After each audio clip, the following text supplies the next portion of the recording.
Today I'm going to talk about the healthiest vegetables I look for when I go shopping in the grocery store. These are the foods that fight disease and specifically fight inflammation. The first one is the tomato. Some of you might think that tomato is a vegetable, right? But it's actually a fruit. And tomatoes are pretty wonderful because not only do they taste good, but they've actually been shown to lower the risk of prostate cancer and breast cancer. So how does it do this? Well, tomatoes contain bioactives, and the secret to health in foods is often the bioactive. One of the bioactives in tomato is vitamin C. Vitamin C is a powerful anti-inflammatory substance. Another bioactive in tomato is called lycopene, which is a carotenoid. Now, lycopene does a lot of different things that are beneficial for the body. One of them is that lycopene protects our DNA against damage from oxidative stress, including ultraviolet radiation, like sun damage. That's right, eating tomatoes with the lycopene can protect us against damage from the sun. That means kind of like sunscreen, but from the inside out. So, sun exposure can damage your DNA. Lycopene protects your DNA against the sun damage. And you can actually eat tomatoes in order to be able to protect yourself and protect you from the inside out from sun damage coming from the outside. Now, how do I like to eat tomatoes? I like to eat tomatoes raw, sliced into a salad. Absolutely great way to get great flavor, great hydration, and the vitamin C is really good. But if you want to get the most out of lycopene, okay, that is that antioxidant. That's the one that helps to protect your DNA. You want to actually make sure you get as much lycopene as possible. How do you get the most lycopene out of a tomato? Well, you want to actually heat it, like cook it, saute it in a pan. And so you're actually cooking tomatoes like a tomato sauce, all right, like a sugo, and add a little bit of extra virgin olive oil. So here's what happens. The heat from cooking converts the chemical structure of lycopene, okay, which is natural, into a slightly different chemical structure, also natural, that your body loves to absorb. So when you cook tomatoes, you actually get more lycopene that's easier for your body to absorb. Add a little bit of extra virgin olive oil. You know why? Because lycopene is what's known as fat soluble, which means that lycopene likes to dissolve in oil. So when you actually cook tomato sauce, the lycopene converts into the part your body likes it, and you mix it with the olive oil, and now it really gets absorbed into your body very, very easily. And that's why, by the way, the Mediterranean diet is so healthy, and it's got so many tomato recipes in it. Usually the tomato is cooked, all right? Now, there are many varietals of tomatoes out there. If you go to your grocery store in the summertime or you go to the farmer's market, it's almost overwhelming how many different types of tomatoes there are. You'll see so many options. So I always ask, which one should I buy, right? So if you're sort of looking from the culinary side, I'll leave it up to you to figure out which one tastes the best. But I'll tell you, when it comes to health, the best tomatoes are called San Marzano tomatoes, which is a kind of plum tomato, originally from the town of San Marzano, which is on the slope of a volcano called Vesuvius near Naples, Italy. And you can often find San Marzano tomatoes grown outside of Italy, and you'll find these in the farmer's market or even the grocery store. But if you can't find fresh San Marzano, you can easily find canned San Marzano tomatoes in the middle aisle of the grocery store. And it turns out that canned San Marzano tomatoes, whole or pureed tomatoes, still have the good stuff, the lycopene. And San Marzano tomatoes just have higher amounts. It's one of the most potent when it comes to lycopene. Another potent tomato that you can actually definitely find in your grocery store are these little tiny cherry tomatoes. They are like lycopene bombs. They're really packed with the lycopene, all right? So they're small, but they're really, really powerful. You actually want to cook with cherry tomatoes. What I like to do, I like to sear them. So you heat some olive oil, a little bit of garlic, all right? And when the oil is hot and flavored with the garlic, just throw some cherry tomatoes in there and you'll see them blister and pop and they'll start to cook down. It makes for a really wonderful tomato sauce. The next vegetable I want to talk about is a whole group of greens that are known as brassica. Now, brassica you might have heard of. That's because a bunch of healthy greens belong to them. Broccoli, broccoli rabe, kale, cauliflower, cabbage, collard greens, mustard greens. Now, these brassica vegetables contain bioactives called ITCs. This stands for isothiocyanase. isothiocyanates, ITCs. And these are the bioactives that are responsible for the characteristic flavor of brassica vegetables. Little sulfurous, little sharp, slightly bitter taste. Bitter usually means better when it comes to your health, right? And that's what brassica vegetables do. So what do ITCs, isothiocyanates, do in the body? Well, they are potent anti-inflammatory bioactives, and they also help to improve your circulation. They improve angiogenesis, that's your body's health defenses, and they can actually improve your immune system as well. And if you want to get the most of these ITCs from brassica plants, here's a couple of things you want to do. You can cook them quickly. Don't overcook them or you'll degrade the ITCs. And when you eat them, and you want to make sure they're tasty, right? You can only eat so much raw broccoli, which most people don't do. But if you blanch it quickly, saute it, then it actually becomes something really delicious. And here's what you want to do when you eat them. You want to make sure you chew them. And the reason that you want to chew your vegetables is that the ITCs, the good stuff, is locked inside the cell of the plant, right? Plants have cells, just like humans have cells, but human cells are soft and squishy. Plant cells are rigid and box-like. It's like a shoebox, all right? And you want to break that shoebox open in order to be able to release the ITCs and other enzymes. So when you chew your broccoli, what you're doing is you're breaking open the shoebox containing the ITCs, and you're releasing also an enzyme called myrosinase. And this enzyme, myrosinase, breaks down the ITCs and generates sulforaphanes. And the sulforaphanes then go on to, when you swallow them, go on to stimulate your health defenses. All right. So this is how it works. Pick the brassica from the field, bring it back. You can blanch it, cook it quickly. My little tip for cooking brassica is if you want to cook it, it should be bright green, brighter than when you actually have them raw, and then stop. All right. Before they start to dull in color, that's when you've overcooked them.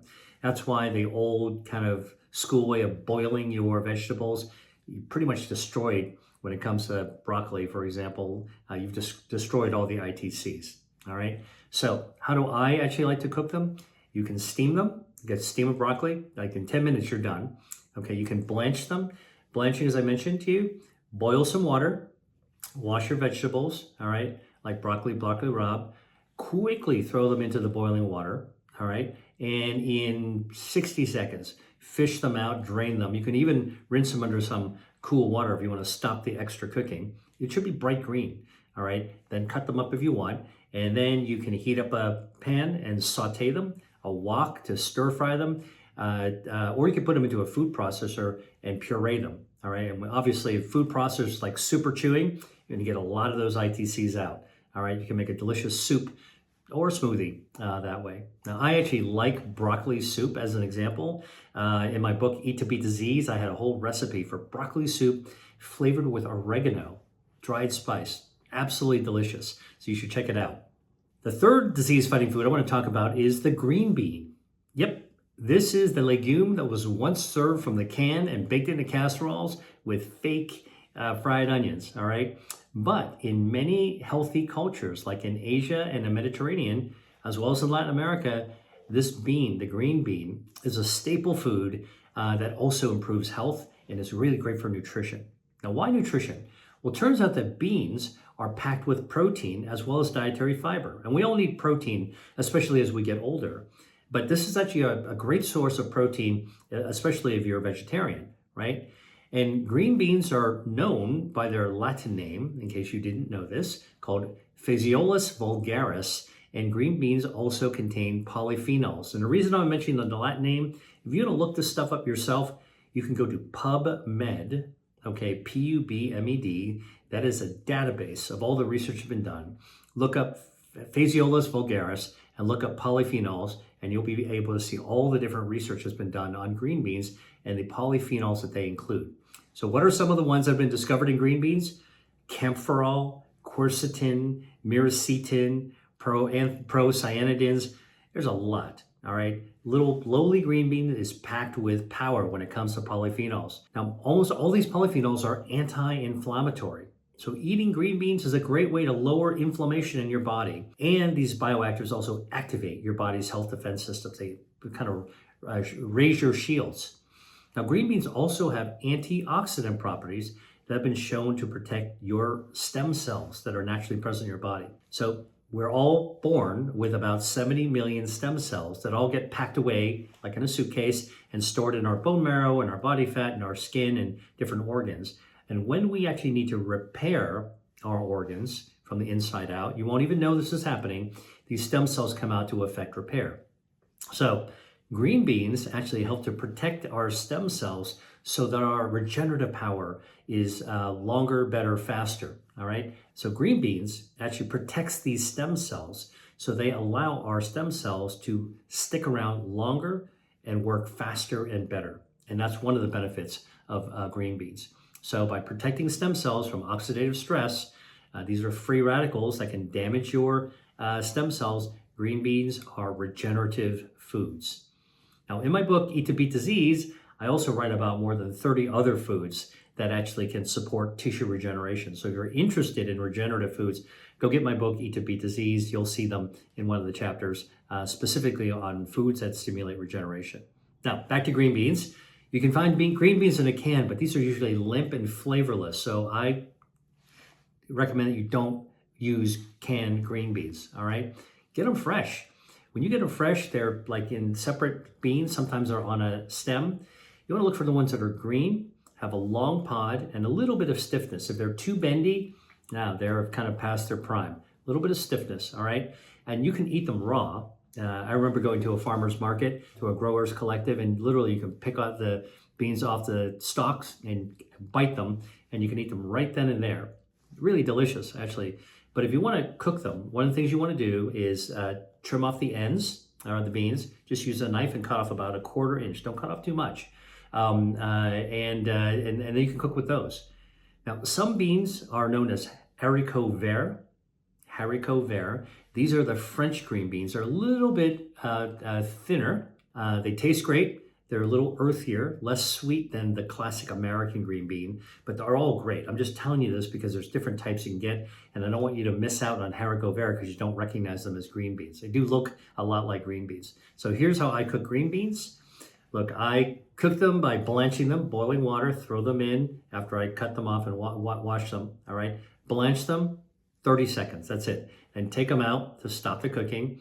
And then what you can do is you can saute them in a pan with a little bit of extra virgin olive oil or garlic, or throw them into a wok and stir fry with your favorite sauce. Oyster sauce, soy sauce, a little bit of Shaoxing rice wine. You can make it really, really delicious. You can also add other proteins to it as well, or make a vegetable stir fry. Guarantee you, green beans can make a tasty dish, not just for the holidays, but of course you can use them for holidays as they're part of your family tradition.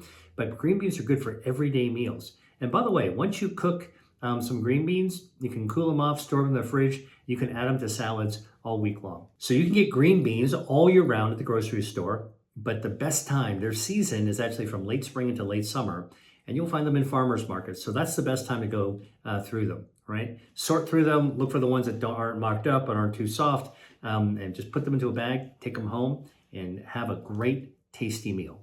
The next food we're going to talk about are mushrooms. Now, people are either mushroom lovers or they're not so big fans of mushrooms.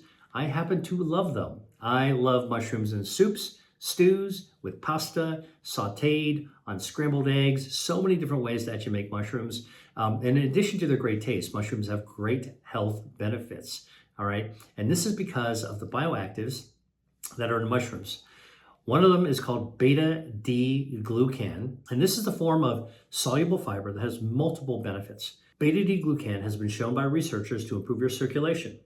It helps healthy angiogenesis and the vascular endothelial cells that line your blood vessels. Beta-glucan is very helpful for that.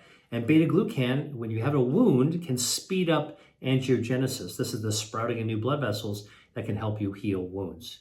In fact, part of the research I've done shows that beta-D-glucan speeds up wound healing by recruiting stem cells from the bone marrow to contribute to regenerating the wound, stimulates angiogenesis to actually get better circulation to the wound, and then zips the wound shut by closing it at the very top.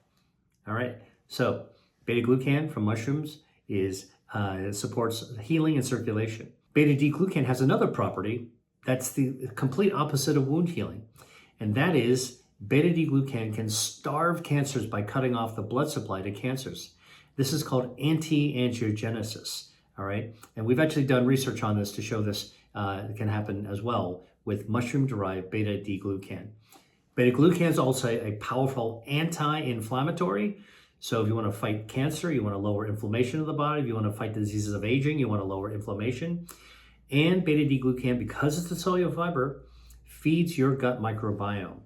Healthy gut bacteria, well-fed gut bacteria lowers inflammation, boosts immunity, helps you speed healing, and also text messages your brain so you're in a better mood as well. All right, so many great benefits of eating mushrooms.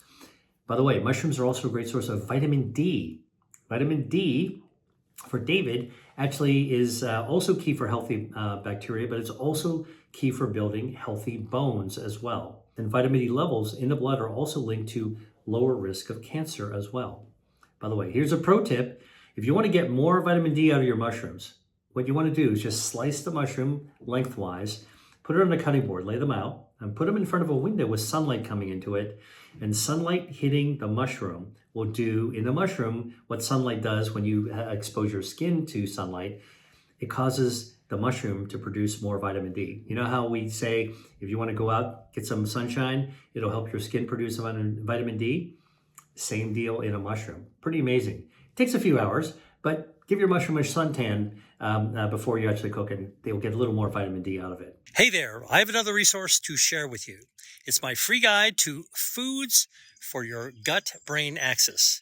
In case you haven't heard, we now know that feeding our gut microbiome, that's your healthy gut bacteria, is one of the most important things you can do to lower inflammation and improve overall health in your body, including brain health. And we're just beginning to learn how taking care of your microbiome can reduce your risk of developing heart disease, dementia, cancer, and many other serious inflammatory conditions.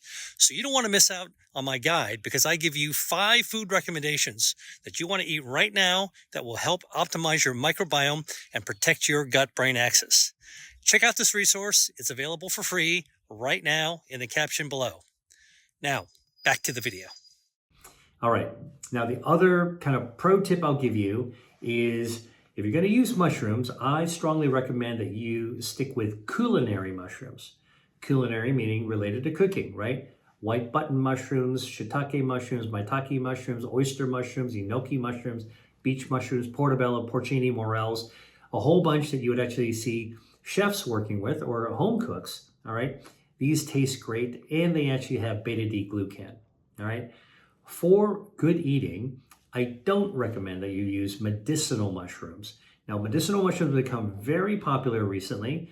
You know, lion's mane, cordyceps, turkey tail. They're kind of bitter. They don't taste that great, honestly. But here's the thing. For thousands of years, the medicinal mushrooms have been not used for food. All right, there's probably a reason for that, but rather they've been used by traditional healers for traditional medicines, like traditional Chinese medicine. All right, and the experts apply them to actually treat specific diseases. So sure, you can eat those medicinal mushrooms. Lion's mane, I've seen recipes for actually roasting them. They probably taste pretty good in those recipes, but I recommend that we leave medicinal mushrooms to the healers, all right? Leave the medicine to the healers and leave the culinary stuff because it still has that beta-D-glucan for ordinary food. Finally, let's talk about carrots. Carrots are one of my favorite foods as well. Get them in the grocery store all year round.